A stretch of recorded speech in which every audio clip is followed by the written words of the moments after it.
That's right, it's time for me to spoil the entirety of Euro 2024 for you. You won't even have to watch the tournament. It's all going down right here on Rabona TV. And say what you will about Adrian from Rabona TV, but he's never got a prediction wrong in his life. And hopefully he never will. By the way, that's me. I'm Adrian, and you know what's happening today. Just like I did with the 2022 World Cup, we're predicting everything. Group standings, knockout rounds, and the overall winner. We were right in 2022 with Argentina winning it all. Will we be right in 2024 by predicting that? I'll spoil the tournament for you with these predictions, but I will not spoil my own video in the intro. All right, you guys, ready to get your feet wet? Because our reporter in the field, Adrian, is not ready, as he claims his socks are eternally dry. Right, Adrian? That's right, I am literally standing in the shallows of a lake right now. Why? Because I can. And thanks to Vessie, my feet are completely dry. Now, just think to yourself for a second here. You're walking. It's a beautiful summer's day. The sun is shining. You're having a blast. And then out of nowhere, bam, it begins pouring rain, and now your feet are wet. Not my feet, of course, my feet are dry, but your feet are soaked. But Vessie, they've fixed all that with their brand new style. Take a look. The Stormburst low top with their breathable fabric that allows me to walk in comfort and stay dry. 100% waterproof. I can keep my feet dry and still look cool. It's honestly the perfect shoe, as it's breathable in the heat, but still 100% waterproof, and there's some nice grippy traction tread on the bottom, so you don't slip when conditions change on you. Oh, it's raining? Doesn't matter. I'll still touch grass. And I hope it's dewy, because my feet are gonna be dry. My socks will be dry, my feet won't slip. I will be walking in comfort thanks to these Stormbursts, and my summer is all the better for it. Back to the studio, but I'm staying here. I'm taking these Stormbursts for a ride in the water again. Incredible stuff there, reporting from a lake. That's dedication, while also wearing the Westerly coach jacket from Vessie. Waterproof, of course, just sublime stuff. So guys, elevate your spontaneous activities with Vessie's Stormburst low top for versatility. Discover more at vessie.com/Rabona. Use that link to get an automatic 15% off your first purchase at checkout and be ready to stay cool and dry. Thank you, Vessie. Really appreciate it. Let's get into this. We'll go group by group, set the board completely, and then run through the knockout rounds. The longest part will be this group stage. Group A has the host Germany, who have an incredibly strong squad, but they've also had incredibly strong squads in the last 3 international tournaments and have done poorly in all of them by their own standards. It's been a rough run of tournaments for them, 2 World Cup group stage exits, and then losing to England in the round of 16 of the Euro. But I do think they will be better this tournament, as their back line will be solid. Neuer is in goal, living legend of that position. The midfield is strong with Gundogan, Kroos, Kimmich potentially in there. And then guys like Musiala, Wirtz, Sané, Havertz in the attack. They're going to be good. Scotland have been improving under Steve Clarke, haven't they? Euro 2020 was a great audition for them, and they carried out an extremely solid qualification campaign where they actually defeated Spain 2-0 in Scotland.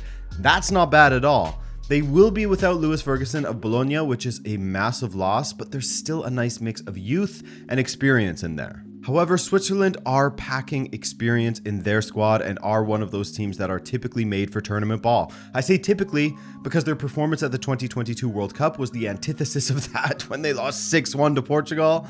That was completely unexpected, a total collapse from them. Maybe they're missing Petkovic, or maybe this is sort of the end of a cycle for them. Still some absolute massive talents like Granit Xhaka, who is the double Seeger right now, or Jan Sommer, who was collecting clean sheets for fun. My only worry is the attack with Switzerland. And finally, there's Hungary, the dark horse of this group, maybe the tournament, that could really cause some surprises. Marco Rossi has been at the helm for a few years now, and he has overseen their steady improvement. Well, I mean, they were solid at Euro 2016 as well. They were a bit unlucky at Euro 2020, didn't have Dominik Szoboszlai. And coming into Euro 2024, off the back of a fantastic qualification campaign, they are looking better than ever with a supremely talented side. Szoboszlai, Maier, Willi Orban, Peter Gulácsi, they've got some good talents in there. And with that in mind, I think Hungary will actually pip everyone to second place, with Germany finishing top. Switzerland, surprise here, I have them in 4th, with Scotland in 3rd. Will they be one of the best third place teams and advance? We will have to wait and see. Here it is, the big bad group of death with Spain, Croatia, Italy, and Albania. The big question is, do I think Italy will falter, or will Croatia finally put in a poor performance for once in their lives? Recent lives, I should say. These guys are always showing up at these big tournaments and doing well. Well, for starters, Spain are looking very strong. It's a shame that Gavi won't be involved. Almost forgot about that poor kid. Anyway, they still look very strong across the park, and if they do roll out Lamine Yamal and Nico Williams on the right and left respectively, then the flanks are going to be unsafe for opponents. My one worry with them is the striker position, as they're choosing from Ayoze Perez, Alvaro Morata, who's out of form, Joselu Oyarzabal, coming off of a challenging season with Real Sociedad. That's an area that could be difficult for them, not as strong as previous editions. Croatia, as mentioned, always seem to turn up to these tournaments. Remember the wild match they had against Spain in Euro 2020, with Spain winning 5-3 in extra time? Incredibly entertaining, and then they followed that up by making yet another World Cup semifinal. I feel as though a cycle may be ending, as some of the old guard from the 2018 World Cup run, those legends, are starting to disappear, and the players that are cropping up in their place haven't fully developed yet. We'll see how they develop. But again, count out Croatia at your own peril, man. They tend to find a way somehow, some way. Albania, fresh off of a nice qualifying campaign in which they topped their group after going level on points with Czechia. Like I said in my preview, Albania will be a bit of an unknown quantity for me for the most part. I know Aslani, Jemsiti, Kumbola, and a few others in there as well, but I'm more looking forward to learning about them in this tournament. That said, I don't know that this learning will go past the group stage. And finally, Italy, as I ranted about in the preview video, do we think that we will see full-on Spalletti ball with this Italian side? Is he a manager that can really instill his style in such a short time? Things have been a bit mixed with them. They just finished ahead of Ukraine on head-to-head goal difference, but they've had some nice results as well. I don't know that I like this squad as much as I like the one from Euro 2020, as I feel like they are missing just a bit of experience, missing some winners at the back. Without Chiellini and Bonucci, that's big personalities that are gone. I like Bastoni as a player, but hey, we'll see, right? So I have Spain going through in first, but not in an overly convincing way. Then Italy in second, just squeaking ahead of Croatia, who will be one of the top third place teams. That is if they don't go through in second, which they could. Group C, let's see. We have Slovenia, Denmark, Serbia, and England. Right off of the bat, I have England perhaps not cruising through this group, but finishing at the top. Yes, I spoiled it already, but this England side is just far too packed with talent to finish anywhere else, in my opinion. They pretty much overpower every other side in this group. And tactics come into play, and while I don't think Southgate is the top tactician in football, and I don't think his substitutions make sense all of the time, he clearly has the trust of the players and does well with his man management, as his tournament record is quite decent. Should they maybe have won the last tournament, considering they played all but one of their matches in London? Probably, but credit to Italy for putting on a great tournament as well. Anyway, those youngsters are older and more experienced now, so England should be a solid team. You have Foden playing in his second Euros. You have Cole Palmer joining them as well. Jude Bellingham, fresh off of winning the Champions League. Denmark took England all the way in Euro 2020, actually, forcing extra time where they lost thanks to a Harry Kane goal. But they also shared a Nations League group not long ago, the fabled Nations League group where England finished last and was relegated, and Denmark went unbeaten against them. I'm a big Denmark admirer, enjoyer, and I expect them to be very strong once again. However, both Serbia and Slovenia are strong as well. Slovenia in particular are an interesting side, as they have one of the most sought-after transfer targets for a striker, Benjamin Sesko. At the back, they have one of the best goalkeepers in the world in Jan Oblak. I know, not as good as of a season from him, but hey, he's still class. They had some decent results lately, even beating Portugal in a friendly, so they have some big results in them, but they also shared a qualifying group with Denmark and drew their first match, lost their second. So recent history doesn't bode well for them. Serbia, who we know have a ton of talent across the pitch, each and every position has quality players, and it's just a question of whether Dragan Stojkovic can find that magic that he found with Serbia a few years ago ahead of their World Cup 2022 qualification, when they were absolutely flying under him. They faltered now and then comparatively, but they are still an incredibly strong side that I would not be excited to take on. Denmark has played Serbia 3 times and beat them every time, even as recently as March of 2022. I'll give Denmark the edge to go through in second, Serbia in third, and Slovenia in fourth. This one seems easy from the outside, but there is a potential banana skin. Netherlands, Austria, France, and Poland. Let's start with the banana skin. Austria. Ralf Rangnick has come in and shaken the foundations of Austrian football in a good way. From what I've read, he's been fearless in his demands of the Football Association, and the fact that he isn't Austrian helps, and that it cuts out the politics of player selections, etc. within Austrian football. On top of that, he has Austria playing lovely football at times, no longer sitting back scared. They are now actually utilizing their talent and attacking teams. They finished second to Belgium in qualifying by just a single point. Poland, they have a new manager since sacking Fernando Santos after just 6 matches, and they made it into this competition via the playoffs, beating Wales in a shootout. There's still talent there. It's still the same names, more or less from before, and I don't know that they will make it out of this group. I think it will be 2 Euros running where they don't make it out. I like this Netherlands team. I really like their back line with Frimpong, De Ligt, Van Dijk, Ake, etc. Their midfield is strong. Their attack is great. They have a fantastic team overall. Now, they actually shared a qualifying group with France recently, so we have some previous with these two, some recent previous, in fact. France beat them on both occasions, a heavy defeat in Paris 4-0, and a narrow defeat in the Netherlands 2-1. So it's safe to say that as of now, France is out of reach for the Netherlands, but they still are a very tough squad. And speaking of France, what can you say about this French side once again? Boatloads of talent and a ton of experience, a ton of tournament experience together, deep runs in tournaments, especially when you look at this spine of players that they have. But we'll see what happens with them when it comes to the center back position. Really strong players such as Konate and Saliba, but some mistake-prone ones as well, like Upamecano. In the end, they'll be fine, and I expect France to go really, really far in this tournament. Koundé has a mistake in him as well. But anyways, I have France in first, Netherlands second, just ahead of Austria, and then Poland in last. Honestly, wouldn't be a huge surprise if Austria finished ahead of Netherlands somehow, but I'll keep them in third. And now we have Slovakia, Belgium, Romania, and Ukraine. Ukraine are a solid team, they really are. As mentioned when speaking of Italy, they were oh so close to qualifying directly if they could have found a winner in that draw with Italy, but if I had wheels, I'd be a bicycle, right? So, to the playoffs they went, and a late comeback against Bosnia, then a late winner against Iceland saw them qualify. I look forward to watching them with players like Dovbyk, and yes, even Mudryk, who undoubtedly is talented, but Chelsea just has been very difficult for him thus far. Difficult for most players, honestly, and he was showing signs of improvement before his injury. So I'm looking forward to seeing what he can do on the international stage. Romania were a shock if qualifying, topping their group ahead of Switzerland by 5 points, not losing a single game, which was amazing to see. They were so solid defensively. That's sort of where they draw their strength from, and if they can convert on the counter or from set pieces in this tournament, they could be a problem for a few teams in this group. Defense wins championships, right? Or at least it makes it difficult for teams that aspire to win championships. Slovakia are in their 3rd consecutive Euro, and while they failed to make it out of the group last time around, they are looking decent this time. They gave Portugal trouble in qualifying, but since then, they have sort of reverted to type and lost a couple of friendlies.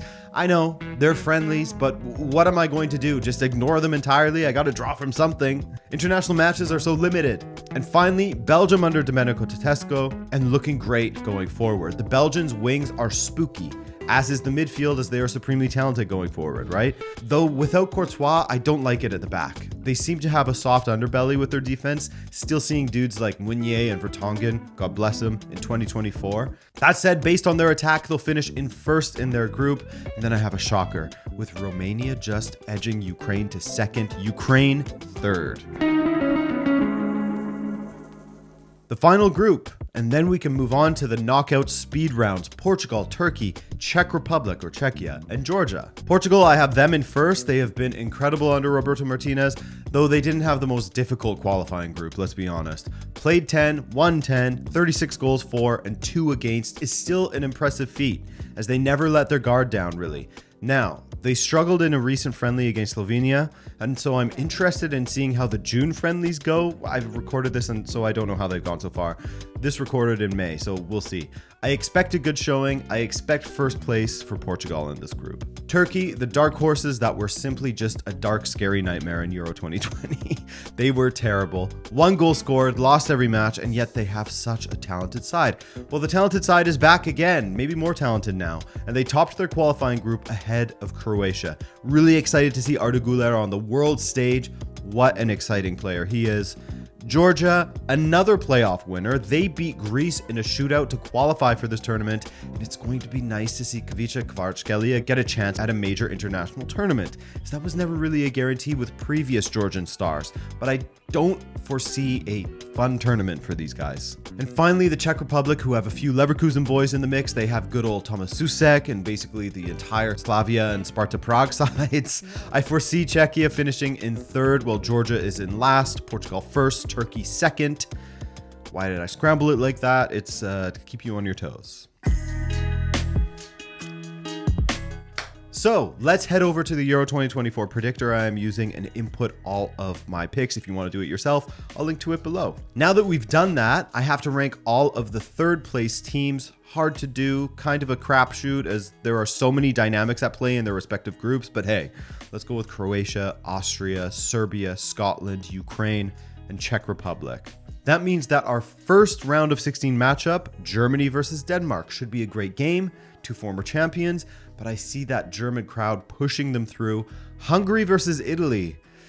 These guys shared a Nations League group recently, and while Hungary has improved since then, I think Italy will beat them once again. They seem to have their number. Spain versus Scotland. Scotland got that win against Spain in Scotland. Spain slapped them in Spain. I think Spain will beat Scotland in Germany. England versus Austria. Rangnick will want to prove to England that United was the problem, not him. But he unfortunately is far too underpowered coming up against this England team. England has higher metachlorians. Portugal versus Serbia. The team that sent Portugal to the qualifying playoffs for 2022 World Cup. Portugal is very good right now, and I think they'll deal with Serbia, not easily, but they'll deal with them. Sort of like a 2-0 or something. 1 goal early, 1 goal late. Netherlands and Romania. End of the line for Romania. I'm sorry, fellas, but that Netherlands attack will hurt you guys. Belgium versus Croatia is a difficult one. Croatia is such a tournament team, but as I said in the preview, I feel like they are losing power ever so slightly. But hey, in this hypothetical knockout round that I am predicting, where we don't know if they'll even meet, perhaps they will surprise me, but I have Belgium taking this one. France versus Turkey. Yeah, sorry, Turkey. I don't see the run extending. France through on this one. The final 8 to the quarterfinals. Germany versus Spain, and while it will be a difficult match, I think the Germans will really be up and running by this point. The country will be excited, vibes will be right, and they will overcome Spain. That or they'll completely crumble, but I'll go with them overcoming Spain. Portugal versus Netherlands. Any Dutch person will tell you that this is a nightmare matchup for them. There are some countries that just have the number of the other one, and Portugal consistently has the number of Netherlands, and I think Portugal will advance. Belgium and France, that's a fun matchup, but again, I think the power of France's attack will be too much for that creaky Belgian back line. France through to the semis. And England versus Italy, a rematch of sorts. Well, they've played a few times since the Euro 2020 final, and England have won 2, drawn 1, and lost 1. England, in my opinion, have a much stronger squad than Italy at the moment. England to go through. I'm sorry, Spalletti.